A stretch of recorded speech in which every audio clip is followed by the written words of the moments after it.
আচ্ছা, তোমাদের আমি উৎপাদন ব্যয় চ্যাপ্টারটা পড়াচ্ছিলাম, যেখানে অনেকগুলো কার্ভ, অনেকগুলো রেখা পড়িয়েছিলাম তোমাদের। তো তোমরা যাতে কনফিউজ না হও, কারণ ছাত্রীরা এই চ্যাপ্টারটাতে সব থেকে বেশি কনফিউজ হয়ে যায়। তো কনফিউজ যাতে না হও, এত দিন ধরে যা পড়ালাম তার একটা ছোট্ট মতন আমরা দেখে নিই যে কি কি আমরা বুঝতে পেরেছি এবং এতদিনে আমরা উৎপাদন ব্যয় কি কি শিখলাম। তাহলে এসো আগে আমরা একটা চার্ট বানিয়ে দেখাই। তোমাদের আমি শিখিয়ে দিয়েছি উৎপাদন ব্যয় রেখা, যেটাকে প্রোডাকশন কস্ট কার্ভ বলে। উৎপাদনের দুটো কাল আমরা শিখেছি, স্বল্পকাল, দীর্ঘকাল। তাহলে রেখাগুলো স্বল্পকালীন ব্যয় রেখা, দীর্ঘকালীন ব্যয় রেখা। স্বল্পকালীন ব্যয় রেখাকে শর্ট রান কস্ট কার্ভ বলবো, আর দীর্ঘকালীন ব্যয় রেখাকে লং রান কস্ট কার্ভ বলবো। স্বল্পকালীন ব্যয় রেখাকে আবার তিন ভাগে ভাগ করেছি। মোট ব্যয়, যেটাকে টিসি বলছি, গড় ব্যয়, যেটাকে এসি বলছি, অ্যাভারেজ কস্ট, প্রান্তিক ব্যয়, মার্জিনাল কস্ট থেকে এমসি বলছি। এই শর্ট ফর্মগুলো আমি লিখে দিয়েছি ইংলিশে। এরপর থেকে এইগুলো বললে রেখা আঁকতে এবং পুরো বুঝতে সুবিধা হবে, কারণ এর উপরে যা কিছু হয় এই শর্ট ফর্মগুলোই ব্যবহার করা হয়। তাহলে মাথায় রাখবে। আচ্ছা, মোট ব্যয় আবার তিন ভাগে ভাগ করা হচ্ছে। তোমরা জানো মোট স্থির ব্যয়, মোট পরিবর্তনীয় ব্যয় আর মোট ব্যয়। গড় ব্যয়ও সেরকম তিন ভাগে ভাগ করা হয়েছে। গড় স্থির ব্যয়, গড় পরিবর্তনীয় ব্যয় আর গড় ব্যয়। তাহলে এইভাবে আমরা দেখতে পাচ্ছি যে টিসি কে টিএফসি, টিডিসি, টিসি ভাগ করেছি, আর এএফসি, এসি কে এএফসি, এবিসি, এসি, এই তিন ভাগে ভাগ করেছি। আর প্রান্তিক ব্যয়টা নিজেই একটা প্রান্তিক ব্যয়ের মধ্যে কোনো ভাগ নেই, কারণ যেহেতু এটা স্বল্পকালীন, তোমরা জানো মোট ব্যয়, মোট স্থির ব্যয় এবং মোট পরিবর্তনীয় ব্যয়ের যোগফল, তাই এটাকে এমনি করে দেখাতে হয়। এবং এটার সঙ্গে মোট উৎপাদনের পরিমাণ যদি আমি ভাগ করতে থাকি তাহলে আমার গড় বেরিয়ে যায়। তাহলে এইগুলো দেখো যে স্বল্পকালীন ব্যয় রেখাকে কয় ভাগে ভাগ করলাম এবং কি কি আমরা পড়েছি কিনা। আর দীর্ঘকালীন ব্যয় রেখাকে আমরা long run total cost curve বলি। তাহলে long run total cost, long run average cost, long run marginal cost. এটার পুরো মানেটা আমি বলে দিচ্ছি, যেটা এলটিসি, এলএসি, এলএমসি বলি। কিন্তু এক্সামিনারদের, পরীক্ষকদের সব থেকে পছন্দ হয় এইগুলোর মধ্যেই, শর্ট রানের মধ্যেই ঘোরাফেরা করতে।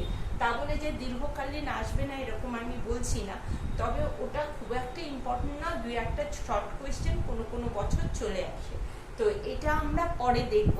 আগে এইটা কতদূর আমরা শিখলাম, কি শিখলাম, আগে একটা মানে ছোট্ট করে দেখে নিই। তো এটা তোমরা লিখে নাও বা ইয়ে করে নাও, পজ করে এই লেখাটা অবশ্যই লিখে রাখবে, তাহলে বুঝতে অসুবিধা হবে না। যারা একদম ভাবছো যে ইকোনমিক্সে কি যে এত রেখা পড়ে যাচ্ছেন দিদি, আর কিভাবে যে এরকম করে বুঝবো, তবে তাদেরকে আমি বলি যে ছোট্ট ছোট্ট জিনিসগুলো তোমরা মনে রাখবে। তাহলে এবারে মোট ব্যয়, মোট স্থির ব্যয় এবং মোট পরিবর্তনীয় ব্যয়ের রেখাগুলো আমরা চট করে কি কি শিখেছি, আদৌ তোমাদেরকে পড়িয়েছি কিনা সেটা ভালো করে দেখো। আমার পেনটা আজকে কাজ করছে না, এই পেনটা দাঁড়াও।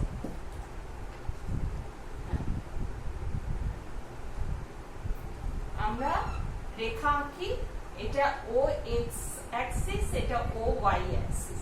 এবারে আমরা মোট নিয়ে পড়াশোনা করছি। তো মোট ব্যয়, মোট স্থির ব্যয় আর মোট পরিবর্তনীয় ব্যয়। তো আগে আমি আঁকবো মোট স্থির ব্যয়, মানে টিএফসি। টিএফসি কেমন হয় রেখাটা তোমরা জানো যে টিএফসি সবসময় উৎপাদন যতই বাড়তে থাকুক না কেন ওর একটা স্থির ব্যয় থাকে। সুতরাং এটা ও অ্যাক্সিসের সঙ্গে সমান্তরাল একটি রেখা। এটা পড়িয়েছি কিনা মনে করে দেখো।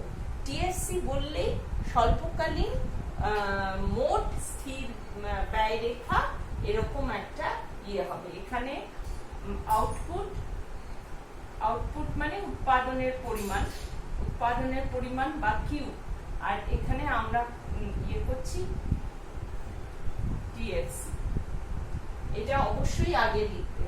তাহলে টিএফসি রেখাটা এরকম হয়, আমি রেখার আকৃতিটা চেনো, অর্থনীতিতে সব জায়গায় কিন্তু রেখাগুলো পুরো মেজারমেন্ট করে ইঞ্চি দিয়ে মেপে আমরা কিন্তু করছি না, আমরা যেটা করছি ফ্রি হ্যান্ড একটা আঁকি আর ওটার ধারণাটা মাথার মধ্যে রাখি। তাহলে স্বল্পকালীন মোট স্থির ব্যয় রেখাটা ওয়ে এক্স অ্যাক্সিসের সঙ্গে সমান্তরাল হয়, এটা আমি দেখিয়েছি। আচ্ছা, এবারে এসো মোট পরিবর্তনীয় ব্যয় টিভিসি। টিভিসিটা কিরকম হয়? টিভিসিটা একটা উল্টানো এস এর মতন হয়। মাথায় রাখবে যে টিভিসি আমি কিভাবে দেখিয়েছি। টিভিসিটা এই যে ও এক্স অ্যাক্সিস আর ও ওয়াই অ্যাক্সিস, এটা কিউ ডিনোট করছি, এইখানে আমরা মাপছি টিভিসি। তাহলে এটা যদি হয় এটা হয় এইখান থেকে একটা এস এর মতন হয়। বলো এটা আমি পড়িয়েছি কিনা? কারণ এটা তো মোট পরিবর্তনীয় ব্যয়, যখন উৎপাদন চলছে না তখন কোনো রকম আমার পরিবর্তনীয় উপকরণের পিছু কোনো খরচ হচ্ছে না, তাই জন্য এখানে জিরো থেকে ওঠে। এবং এটা যখন প্রথম দিকে বাড়ে কিরকম ভাবে বাড়ে? ক্রমহ্রাসমান উৎপাদন বৃদ্ধির সঙ্গে এটা বাড়ে। আবার কিছু একটা পয়েন্টের পরে আবার এটা কি হয়? আরো বাড়ে। এটা হচ্ছে ক্রমবর্ধমান বাড়া। মনে রাখবে এইটা বাড়া, এই বাড়াটা উপরের দিকে যাচ্ছে, ধনাত্মক দিকে যাচ্ছে, তার মানে তো উপরের দিকে যাচ্ছে মানে বাড়ছে, কিন্তু কিরকম বাড়ছে? এটা ক্রমহ্রাসমান বৃদ্ধিতে বাড়ছে, আবার একটা পয়েন্টের পর ক্রমবর্ধমান বৃদ্ধিতে বাড়ছে। এই ল অফ রিটার্নস আমি তোমাদেরকে বুঝিয়েছিলাম। আচ্ছা, এই দুটোর এফেক্টে তাহলে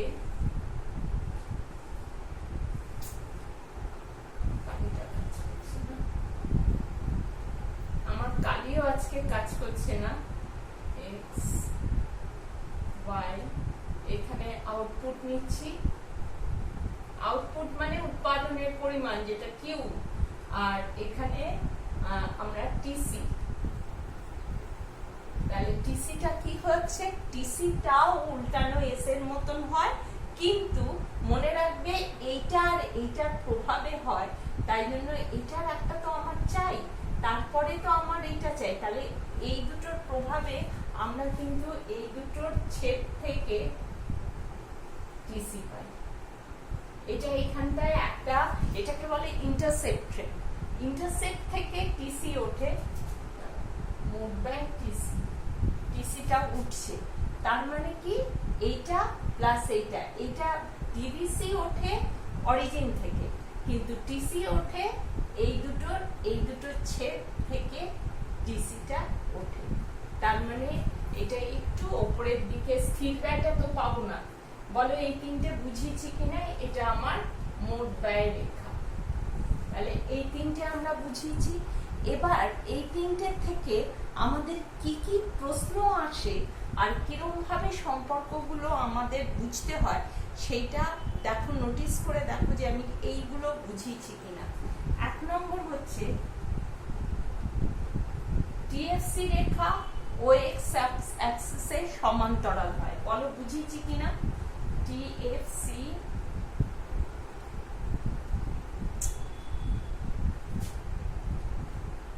আমার কালিটা আজকে খুব কষ্ট দিচ্ছে।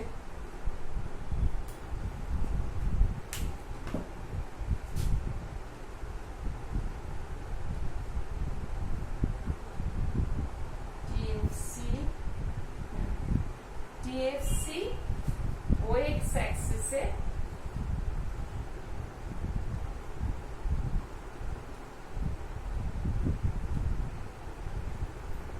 সমান্তরাল হয়।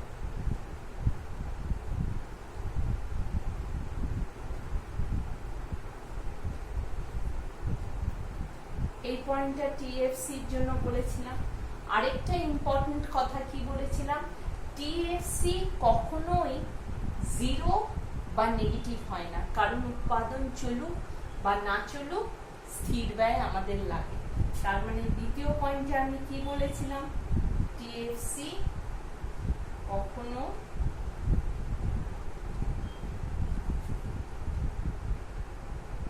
ঋণাত্মক বা শূন্য হয় না। এই দুটোর থেকেই প্রশ্ন আসে, কোন রেখা ও এক্স অ্যাক্সিসে সমান্তরাল হয়, তার মানে টিএফসি রেখা। আর টিএফসি রেখা কখনো ঋণাত্মক বা শূন্য হয় না কেন? এটার উত্তরে হচ্ছে যে সবসময় উৎপাদন চলুক বা থেমে থাকুক, উৎপাদনের পরিমাণের সঙ্গে স্থির ব্যয়ের কোনো সম্পর্ক নেই। স্থির ব্যয় উৎপাদন করার জন্য একটা স্থির উপকরণ যেগুলো লাগে, যেমন জমি, আমি বলেছিলাম উদাহরণগুলো, সেইগুলোর জন্য যা ব্যয় হয় তাকে স্থির ব্যয় বলে। তাহলে এই দুটো স্থির ব্যয়ের সঙ্গে আমাদের লাগে, এখান থেকেই কোয়েশ্চেন আসে ঘুরিয়ে ফিরিয়ে 2 নম্বর 1 নম্বরে, এখান থেকে কিন্তু 5 নম্বরে কোয়েশ্চেন আসে এবং ছাত্রীরা খুব কনফিউজ হয়ে যায়। এই জন্য আবার আমি ওটাকে চার্ট করে একসঙ্গে তোমাদের বলতে চাইছি। আর আরেকটা হচ্ছে টিভিসি মূল মূল থেকে ওঠে, এটাকে কি বলে যেন, অরিজিনাল, মূল বিন্দু থেকে ওঠে। তাহলে টিভিসি রেখা, আমার কালিটা আজকে সত্যি খুব গন্ডগোল করছে, টিভিসি রেখা মূল বিন্দু থেকে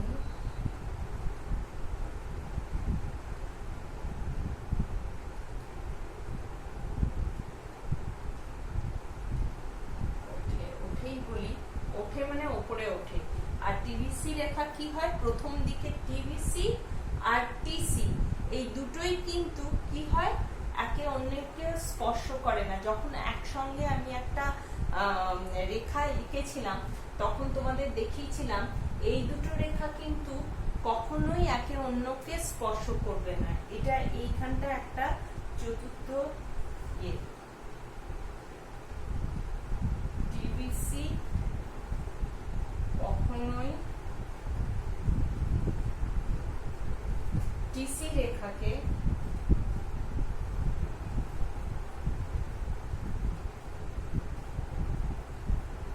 স্পর্শ বা ছেদ করে না।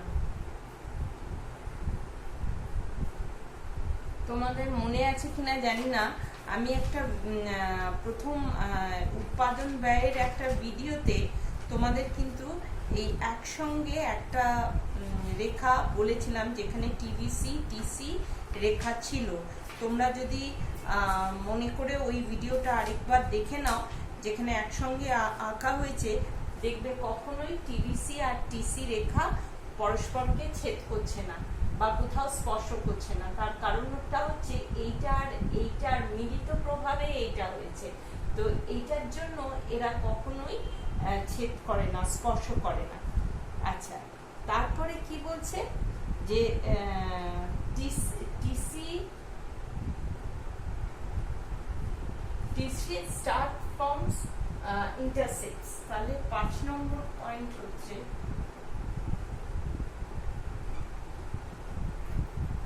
আজকে জল দিয়ে ফেলাতে হবে, আমি জানি না কি করে কালিগুলো, আর আমার কাছে পেন নেই।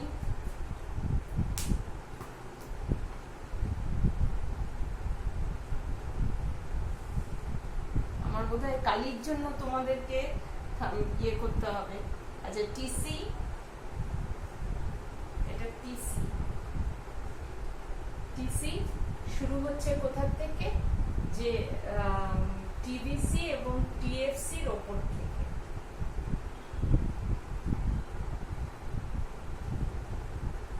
আমি লিখি টিএফসির ওপর থেকে।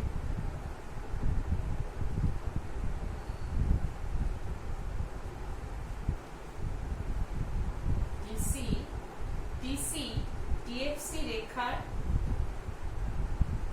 ওপর আসলে টিএফসি আর টিভিসি দুটো পাওয়ার জন্য টিএফসি রেখার উপর থেকে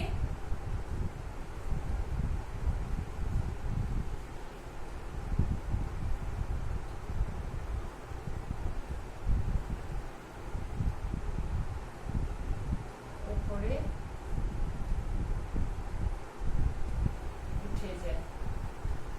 উঠে যায় কথাটা ভুল, উপরে উঠে যায়, আসলে এই দুটো রেখারই কিন্তু শেপটা হচ্ছে উল্টানো এস এর মতন, উল্টানো এস এর মতন। আচ্ছা, এই পয়েন্টগুলো তোমরা লেখো। আরো দুটো পয়েন্ট হচ্ছে, আরেকটা পয়েন্ট আমি এটা মুছে লিখে নিই।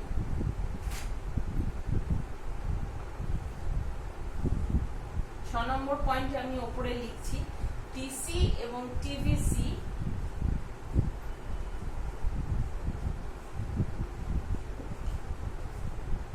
উভয়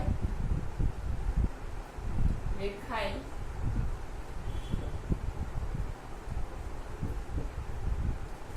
কি হয়, এস এর মতন হয়।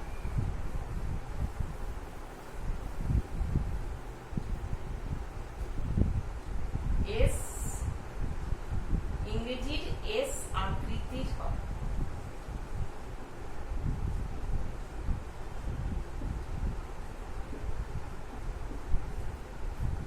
ইংরেজির এস আকৃতির হয়। আচ্ছা, তোমরা আর টিসি আসল কথাগুলো লিখলাম না, টিভিসি এবং টিসি 7 নম্বর পয়েন্ট, কিন্তু এটা খুব ইম্পর্টেন্ট, এটা স্টার মার্ক দিয়ে রাখো। এই পয়েন্টটার থেকে প্রশ্ন আসে, টিসি এবং টিভিসি উভয়ই, টিসি এবং টিভিসি উভয়ই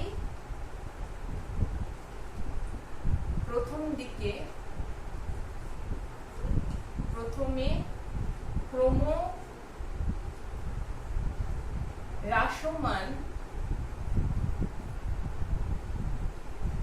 ক্রমহ্রাসমান আমার লিখতে খুবই অসুবিধা হচ্ছে, কালি খুব একটা শেষ হয়ে এসছে বোধহয়, আর আমার কাছে আগের পেনটাও শেষ, সুতরাং এইখান থেকে তোমরা কোনো মতে আমি মুখে বলে যাচ্ছি সেটা শোনো। টিসি এবং টিভিসি উভয়ই প্রথমে ক্রমহ্রাসমান বিধিতে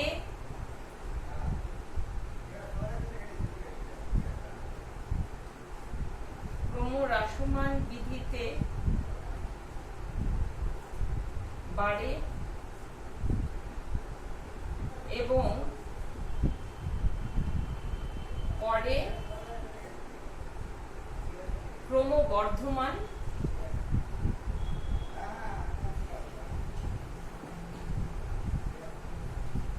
বিধিতে বাড়ে। আমি কি বলতে চাইছি ভালো করে বোঝো, যে টিভিসি এবং টিসি দুটোই প্রথম দিকে বাড়ছে কিন্তু ক্রমহ্রাসমান বিধিতে বাড়ছে, একটা পয়েন্টের পরে গিয়ে উভয়ই আবার ক্রমবর্ধমান বিধিতে বাড়ে। এই পয়েন্টটার থেকে খুব ইম্পর্টেন্ট কোয়েশ্চেন হয়, কিন্তু আজ আমার পেনের কালি জবাব দিয়ে দিচ্ছে, সুতরাং আমি ভিডিওটা আর লম্বা করছি না। এরপরে তোমাদের এটা যেমন মোটের নিয়ে এগুলো সব বলে দিলাম এবং একসঙ্গে লিখলাম। আমি তো আলাদা আলাদা ভিডিওতে আলাদা আলাদা পড়িয়েছি, এটা একসঙ্গে কোয়েশ্চেন গুলো কি হয় দেখালাম। এরপরে গড়ের নিয়ে আরেকদিন পড়াবো। আজ এই পর্যন্ত।